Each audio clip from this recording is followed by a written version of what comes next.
አዲስ አበባ እኮ ሊሄድ ነበረ አየር መንገዱ ተቋረጠ ምኑ ተቋረጠ ትክክል አይደለም እንዴት አየር መንገዱ ይቋረጣል እንዴት ድሮን ይደበደባል አይሱዙ ተደበደበ ምናምን ሲል ሰምታችሁታል ሲሸፋፍን ሳያውቀው ቀርቶ ነው በአንድ ሳምንት ውስጥ 15 ተሳቢ መኪና የጦር መሳሪያ ከኤርትራ ወደ መቀሌ ሲገባ አቅም ታደሰ አታቅም ያሳዩዋል በቪዲዮ ያሳዩዋል አዲስ አበባ ስመጣ ያሳዩዋል እርግጠኛው ነው የምነግርህ ጀነራል ታደሰ ወረደ በግልጽ ወጥቶ በግልጽ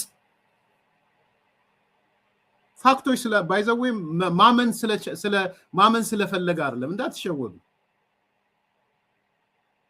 ጀነራል ታደሰ ወረደ ያመነው በመረጃና በማስረጃ ስለተደገፈበት ማመን ፈልጎ አይደለም ብዙ ሰዎች በቃ ጉድ ጥሩ ነገር ላይ ነው ማለት ነው ጀነራል ታደሰ ወረደ ምናም ሲሉ አይደለም ከ50 60 በላይ ፎቶግራፍ ተሰጥቶታል ቪዲዮ ተሰጥቶታል ተረፍርፈው አዝናለሁ ይሄን ስና በአማርኛ ደስ ይያለኝ አይደለም እናገረው በምሽግና በተራራ ላይ የተረፈረፉ የትግራይ ወጣቶች ፎቶ ደርሶታል ጌታቸው ረዳ ዝም ብሎ አይደለም የተናገረው በነገራችን ላይ ከድሮ ባህላችን ውጪ እንዴት የሞተ የተሰዋ ወይ ወዘተ ሰው ጥላችሁ እንዴት ትሄዳላችሁ ያላቸው ትደነግጣላችሁ ያለውን ፎቶ ብታዩት እኔ ደርሶኛል አይቼዋለሁ በጣም ይዘገንናል ስለዚህ በግልጽ ያደረጉት ነገር ስለታወቀ መካድ አይችልም ታደሰ ለዚህ ነው ወጥቶ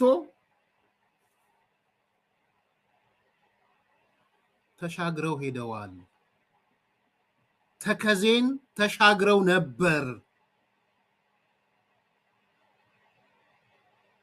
እንዲሻገሩ ሆነዋል ያለው እሱ ነው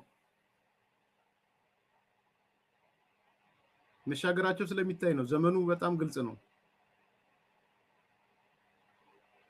ተከዜን ተሻግረዋል ወደ ጠለምት ገብተዋል ወደ ላይኛው ወዳታችኛው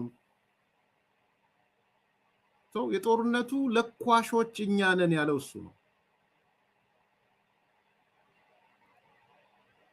ይሄ ከትላንት ወዲያ ውጭ ሀገር ተቀምጣችሁ አዱከበሬ ስትመቱ ለነበራችሁ ሰዎች የውርደት ካባ ነው ያከናነባችሁ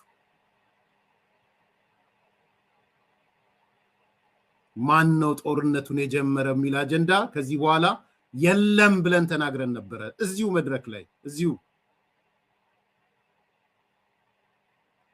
እናንተ ግን የጌታቸው አሰፋ ልጆች የአማራ የኦሮሞ የትግራይ ጽንፈኞች ሚዲያ የተቆጣጠራችሁ ውጭ ሀገር ኮይን አርጋችሁ ሼፕ አርጋችሁ እንደ ትላንትና እንደ ሰሜን እዙ ልታታልሉ ሞክራችሁ ነበር አይሰራም አታፍሩም ምንም ማፈሪያ የላችሁ ታደሰ ወረደ መጥቶ እኛነን ወንዝ እንዲሻገሩ ያደረግን ይያለ እኛነን ወንዝ እንዲሻገሩ ያደረግነው እኛነን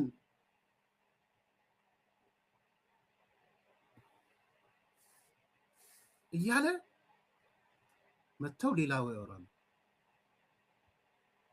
እንደዛ እኮ ነው የሚለው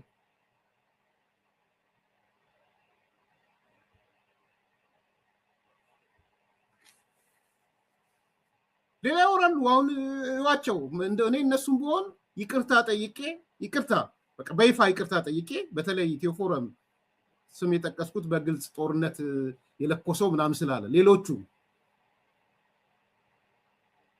ሌሎቹ ምናልባት ዋናው ኮኦርዲኔተሩ ከዛ ጋር የተሳሰረ ስለሆነ ሌሎችም በኢትዮጵያ ስም ስትነግዱ የነበራችሁ አሁን የትግራይ ጽንፈኛ የሆናችሁ የአማራ ጽንፈኞች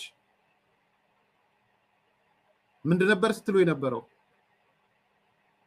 ጦርነቱን የጀመረው ያስጀመረ ያለው ፌደራል መንግስቱ ነው እንዲህ ነው ስትሏል ነበር። ይሄው ጀነራል ታደሰ ወረደ ወጥቶ መጥቶ እኛ ታጣቂዎቻችንን ወንዝ አሻገር ናቸው አለ። ምን እንደምታወሩት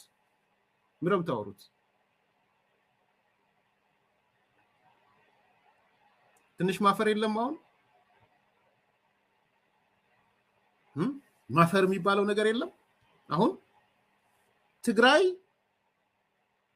የጎበዝ አለቆች የምትተዳደር የጦር ካምፕ ያዘች ኦልሞስት ወደ ጦር ካምፕነት እየተቀየረች ያለች በጎበዝ አለቆቹ ስያሜ ደግሞ ሲቪል የሌለባት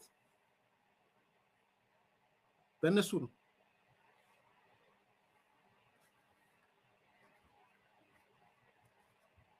ወደ ጦርነት የሚገፋቸው ምክንያት ምንድን ነው? የታደሰን ቅድም አንስተናል። እነዚህ አካላቶች ምንድን ነው ወደ ጦርነት የሚገፋቸው? የጦርነቱ ባለቤት አይደል እያነሳን ያለ ነው። ምረብ ይገፋቸው ይሄ ፖለቲካው ሚሊቴሪው የደብረ ጽዮንም የፍስሐ መንግስት ቡድን ሚሊቴሪውም ፖለቲካውም ማለት ነው። ምንድን ነው የሚገፋው? ለምን ጦርነትን ይፈልጋል? ምንድነው ምክንያታቸው?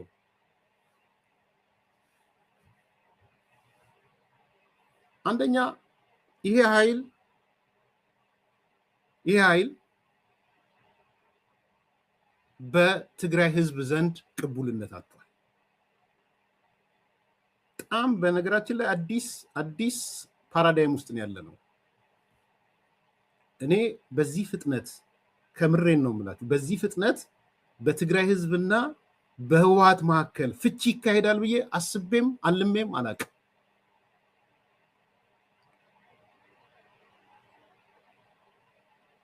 በደንብ አለመተንተኔ ሊሆን ይችላል፣ ወይ ዳክብጄ ዋይቼው ሊሆን ይችላል፣ የነበርኩበት ፖለቲካ አውድም ሊሆን ይችላል። በዚህ ጥልቀት ግን እና በዚህ ብርሃን ፍጥነት በትግራይ ህዝብና በህወሓት መካከል ፍቺ በፍጥነት ይፈጸማል ብዬ አላስብም ነበር።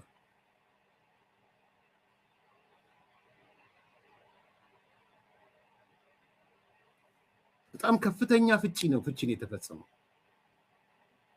እሱን አትቀበልም? የምጅት ትግሬ ፍቺ የለም ብለህ ነው የምታምነው? ቅቡልነት ማጣቱን አልቃየም።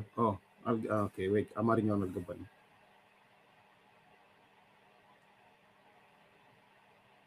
የእናንተ ብልከታ ምንድን ነው? ዛሬ ላይ ቆማችሁ ኤምጂቲ ዛሬ ላይ ቆማችሁና የዛሬ 8 ዓመት 7 ዓመት 6 ዓመት ወይም በጦርነት ወቅት ጦርነት እንኳን ያሰባስባል ጠላትና ጠላትን እንቶ የጦርነት ወቅትን እንቶና በህወሓትና በትግራይ ህዝብ መካከል ያለውን ግንኙነት ዛሬ ላይ ቆመ ስታየው በትግራይና በህወሓት መካከል ያለው ግንኙነት የሰማይና ምድር አይሆንብም? ፍቺው በጣም በፍጥነት የተፈጸመ ፍቺ ነው። ዛሬ እኮ ሽማግሌዎች ስፔሲፊክ ምሳሌ አምጥቼ ጀነራላይዝ እንዳይሆን ፈራለሁ እንጂ ወዲ ሻምበል ጋር ስመለከት ነበረ። የሆነ ሰላማዊ ሰልፍ የወጡ አንድ ሽማግሌ የሆኑ ሰውዬ ጥሩምባ ይዘው አንዱ ጥሩምባ ይነፋላቸዋል፣ እሳቸው እየወጡ ቀብር ውጡ ህወሓት ሞተዋል ምናምን ይላሉ። እንዳልኩት ስፔሲፊኩን ወደ ጀነራል ማምጣት አልፈልግም፣ ግን ከማየው ነገር ተነስቼ አይ ቲንክ በትግራይ ህዝብና በህወሓት መካከል መንፈራቀቅ ተፈጥሯል ብዬ አምናለሁ። ይሄ ማህበራዊ ክሩ መበጠሱ ይጠገናል አይጠገንም ሌላ ጉዳይ ሆኖ ክሩ ግን ተበጥሷል። አሁን ይሄ ማለት ፌደራል መንግስቱን የትግራይ ህዝብ ይቀበለዋል እያልኩ አይደለም፣ እንደዛ አይደለም። ገና ነው። it's a long distance በጣም ረጅም ርቀት ነው ያለው ከፌደራል መንግስት ጋር የትግራይ ህዝብ ያለው ግንኙነት። እንደዛ እንዳታያይዙት። ከህወሓት ተጣላ ማለት ህወሓትን ዲስታንስ አደረገ ማለት ፌደራል መንግስትን ቀረበ ማለት አይደለም።